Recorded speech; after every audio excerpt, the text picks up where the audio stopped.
Assalamualaikum warahmatullahi wabarakatuh. Perkenalkan, saya Nirmala Ayuning Tias dari Universitas Sulawesi Barat, Prodi Pendidikan Bahasa Inggris, Fakultas Keguruan dan Ilmu Pendidikan. Di sini saya akan membuat sebuah video presentasi mengenai perkembangan peserta didik yang menjadi tugas mid semester dari mata kuliah perkembangan peserta didik itu sendiri. Nah, yang pertama yang akan kita pelajari sebelum kita melangkah lebih lanjut pasti tentang pengertian. Sebenarnya apa sih perkembangan individu itu? Apa yang dimaksud dengan perkembangan individu? Nah, perkembangan individu merupakan perubahan yang sistematis, progresif, dan berkesinambungan dalam diri individu sejak lahir hingga akhir hayatnya, atau dapat diartikan pula sebagai perubahan-perubahan yang dialami individu itu sendiri menuju tingkat kedewasaan atau kematangannya. Berarti di dalam setiap eh, individu itu perkembangan mulai dari ia lahir sampai dia meninggal itu tidak akan terhenti. Selalu ada perubahan-perubahan yang terjadi dalam individu mulai dari yang umum ke khusus sehingga individu itu bisa matang pada akhir hayatnya seperti itu. Baik, selanjutnya ada aspek-aspek perkembangan. Aspek-aspek yang mempengaruhi perkembangan. Jadi di sini ada 8 aspek yang mempengaruhi perkembangan. Yang pertama yaitu perkembangan fisik motorik. Nah, fisik atau tubuh manusia merupakan sistem organ yang kompleks dan terbentuk pada periode prenatal atau sebelum dilahirkan. Dan menurut Kuhlen dan Thomson, dia berpendapat bahwa perkembangan fisik atau individu itu meliputi 4 aspek, yaitu sistem syaraf yang sangat mempengaruhi perkembangan kecerdasan dan emosi. Kemudian yang kedua ada otot yang mempengaruhi perkembangan uh, yang otot yang mempengaruhi perkembangan kekuatan atau kemampuan motoriknya. Kemudian ada kelenjar endokrin yang menyebabkan munculnya pola tingkah laku baru seperti pada usia remaja. Kemudian berkembang perasaan senang atau untuk aktif dalam suatu kegiatan yang kemudian yang anggotanya itu kebanyakan lawan jenisnya gitu. Kemudian yang terakhir ada struktur fisik atau tubuh yang meliputi tinggi, berat, dan proporsi. Nah, aspek fisiologis lainnya yang penting adalah otak. Dan otak ini dapat dikatakan sebagai pusat perkembangan dan fungsi kemanusiaan. Berdasarkan fungsinya, otak juga dibagi menjadi dua, yaitu otak kiri yang berfungsi untuk berpikir rasional, ilmiah, logis, kritis, linear, analisis, kemudian referensial, dan konvergen. Kemudian otak kanan yang digunakan untuk berpikir non-linear, non-verbal, intuitif, imajinatif, non-referensial, divergen, dan bahkan mistik. Nah, pertumbuhan otak yang normal akan mempengaruhi positif bagi perkembangan aspek-aspek lainnya. Sedangkan apabila pertumbuhan otak tidak normal atau pertumbuhan otak tidak normal itu cenderung akan menghambat perkembangan aspek-aspek tersebut seperti itu. Nah, kemudian untuk aspek yang kedua yaitu aspek perkembangan kognitif dan inteligensi. Perkembangan kognitif berkaitan dengan pengolahan dan pemrosesan informasi pada manusia yang meliputi berpikir, belajar, mengingat, bernalar, dan sebagainya. Seperti yang diungkapkan oleh Miryati dan Rezania, bahwa perkembangan kognitif berhubungan dengan perhatian, memori, bahasa, berpikir, berargumen, dan kreativitas individu. Nah, menurut Piaget, perkembangan manusia melalui 4 tahap perkembangan kognitif dari lahir sampai dewasa.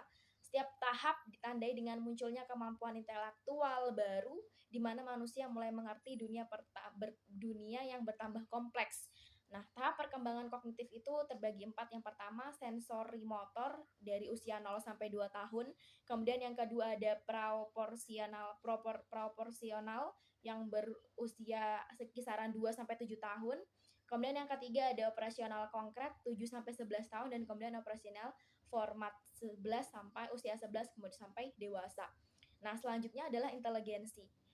Inteligensi adalah bagian atau dapat disebut sebagai saudara kandung aspek kognitif yang spesifik meninjau berbagai unsurnya dalam beradaptasi untuk memecahkan suatu generalisasi, pattern recognition, atau permasalahan tertentu lainnya. Nah, menurut C.P. Chaplin, inteligensi sebagai kemampuan menghadapi dan menyesuaikan diri terhadap situasi baru secara cepat dan efektif. Nah, biasanya untuk inteligensi ini tuh kita bisa melihat dengan tes IQ ya. tes IQ yang menunjukkan dia jenius, sangat cerdas dan lain sebagainya. Nah, untuk aspek yang ketiga itu ada perkembangan emosi. Nah, emosi adalah perasaan jiwa yang meliputi perasaan bahagia, duka, cinta, suka, benci, dan lain-lain. Aspek emosi berkembang seiring dengan usia manusia. Perkembangan emosi banyak dipengaruhi oleh perkembangan fisik sistem syaraf yang terdapat dalam otak. Nah, emosi adalah respon terhadap stimulus tertentu, misalnya saat seseorang merasa bahagia karena telah mendapatkan pencapaian seperti lulus sekolah atau kuliah, dia akan meluapkan emosi kegembiraannya yang berteriak, bahkan ada juga yang menangis karena emosi kegembiraannya. Seperti itu. Kemudian selanjutnya itu perkembangan bahasa ya. Bahasa merupakan kemampuan untuk berkomunikasi dengan orang lain, tidak dapat dipungkiri.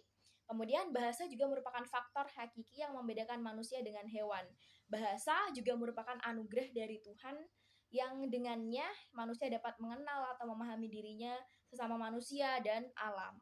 Nah, bahasa erat kaitannya dengan perkembangan berpikir individu. Perkembangan pikiran individu dampak dalam perkembangan bahasanya, yaitu kemampuan membentuk pengertian, menyusun pendapat, dan menarik kesimpulan. Kemudian selanjutnya yaitu ada perkembangan sosial. Nah, perkembangan sosial merupakan proses belajar untuk menyesuaikan diri terhadap norma-norma kelompok, moral, dan tradisi, serta meleburkan diri menjadi kesatuan dan saling berkomunikasi dan kerjasama. Ini menurut Yusuf dalam Al-Juri 2019. Nah, salah satu hal yang penting dalam perkembangan sosial adalah pentingnya pengalaman sosial awal, ya.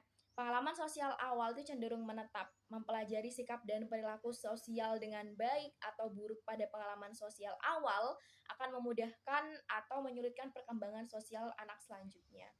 Seperti anak yang lebih berinteraksi dengan manusia akan mengembangkan keterampilan sosial yang lebih baik daripada anak yang bermain sendiri dengan benda dan alat permainannya. Kemudian selanjutnya ada perkembangan kepribadian.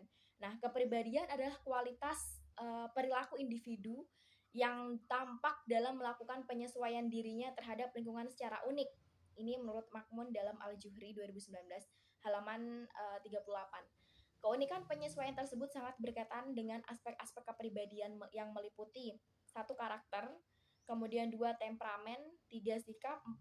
Responsibilitas, dan yang kelima adalah kawan sebaya. Nah, karakteristik kepribadian yang sehat ditandai dengan mampu menilai diri secara realistik, mampu menilai situasi secara realistik, kemudian mampu menilai presentasi yang diperoleh, menerima tanggung jawab, kemandirian, dan mengontrol emosi, berorientasi tujuan, berorientasi keluar, penerimaan sosial, bahagia, seperti itu. Kemudian karakteristik kepribadian yang tidak sehat ditandai dengan mudah marah, menunjukkan kekhawatiran, kecemasan, sering merasa tertekan, bersikap kejam, ketidakmampuan untuk menghindar dari perilaku menyimpang, dan lain-lain. Nah, selanjutnya ada perkembangan moral. Nah, moral ini tuh berasal dari kata mos atau moris yang berarti adat istiadat. Nah, kebiasaan, peraturan atau nilai-nilai kehidupan itu yang disebut dengan moral ya. Sedangkan moralitas itu merupakan kemampuan untuk menerima dan melakukan peraturan, nilai-nilai atau prinsip-prinsip moral. Nah, kemudian tingkatan tertinggi dalam perkembangan moral adalah melakukan sesuatu perbuatan yang bermoral karena panggilan hati nurani panggilan hati nurani tanpa perintah, tanpa harapan akan sesuatu imbalan atau pujian, seperti itu. Nah, faktor-faktor yang mempengaruhi perkembangan moral itu seperti konsisten dalam mendidik anak, sikap orang tua dalam keluarga, kemudian penghayatan dan pengalaman agama yang dianut, seperti itu. Kemudian yang terakhir adalah perkembangan kesadaran beragama. Nah, fitrah beragama ini merupakan disposisi ya, kemampuan dasar yang mengandung kemungkinan untuk berkembang. Namun, mengenai arah dan kualitas perkembangan beragama anak sangat bergantung kepada proses pendidikan yang diterimanya. Norma keagamaan juga mengandung ajaran moral sebagaimana yang tercermin dalam pelajaran akhlak. Kemudian menurut Barbara Jones memandang bahwa merosotnya moral suatu bangsa terjadi saat agama kehilangan pengaruh dan kekuatannya. Nah, selanjutnya kita masuk di bagian tahapan perkembangan. Nah, untuk tahapan perkembangan di sini saya lebih condong ke tahapan perkembangan yang diungkapkan oleh Erikson. Jadi ada 8 tahap perkembangan yang diungkapkan oleh Erikson di sini yang akan saya paparkan. Ada yang pertama infansi atau bayi, di mana di sini usia 0 sampai dengan 1 tahun dengan kecenderungan trust versus mistrust atau kepercayaan melawan kecurigaan. Kemudian yang kedua ada early childhood atau anak usia awal yang usianya tuh 1 sampai dengan 3 tahun dengan kecenderungan autonomi versus shame, dat atau otonomi melawan malu dan ragu-ragu. Kemudian yang ketiga adalah ada preschool age atau anak usia persekolahan, prasekolah, usia tuh 4 sampai dengan 5 tahun dengan kecenderungan dia tuh inisiatif versus guilt atau inisiatif melawan perasaan salah. Selanjutnya adalah school age usia 6 sampai dengan 11 tahun dengan kecenderungan industri versus inferiority atau kerajinan melawan inferioritas. Kemudian yang kelima adalah adolescence usia 12 sampai dengan 20 tahun dengan kecenderungan identity versus identity. Artinya confusion atau identitas melawan kekacauan identitas gitu. Kemudian yang keenam ada young adulthood usia 21 sampai dengan 40 tahun dengan kecenderungan intimacy versus isolation atau keintiman melawan isolasi. Kemudian yang ketujuh ada adulthood usia 41 sampai dengan 65 tahun dengan kecenderungan generativity versus stagnation atau generativitas melawan stagnasi. Kemudian yang kedelapan adalah Senskins usia 65 tahun ke atas dengan kecenderungan ego integrity versus despair atau integritas melawan keputusan. Nah, sekarang kita masuk ke bagian teori perkembangan menurut para ahli. Jadi di sini saya mengambil dua pendapat dari Jan Piaget dan juga Erik Erikson. Bagaimana pendapat mereka tentang teori perkembangan. Nah, yang pertama menurut Piaget. Teori perkembangan anak menurut Jan Piaget ini disebut juga dengan genetik epistemologi. Ilmuwan asal Swiss tersebut mengatakan perkembangan kognitif anak berkembang secara bertahap pada rentang umur yang berbeda. Kemudian yang kedua, teori perkembangan anak menurut Erikson. Meskipun banyak diilhami oleh Freud, teori perkembangan psikolog anak yang ditemukan Erikson tetap berbeda sama sekali.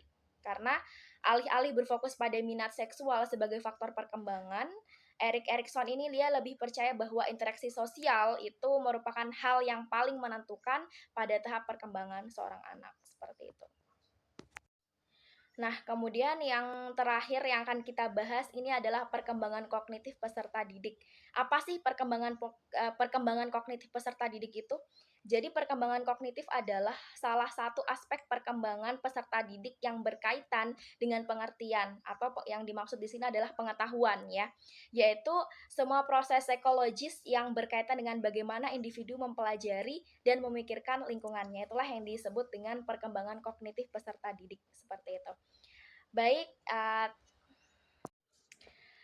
Baik, terima kasih. Cukup sekian presentasi yang dapat saya paparkan di video kali ini sebagai tugas dari mid semester mata kuliah perkembangan peserta didik. Terima kasih. Wassalamualaikum warahmatullahi wabarakatuh.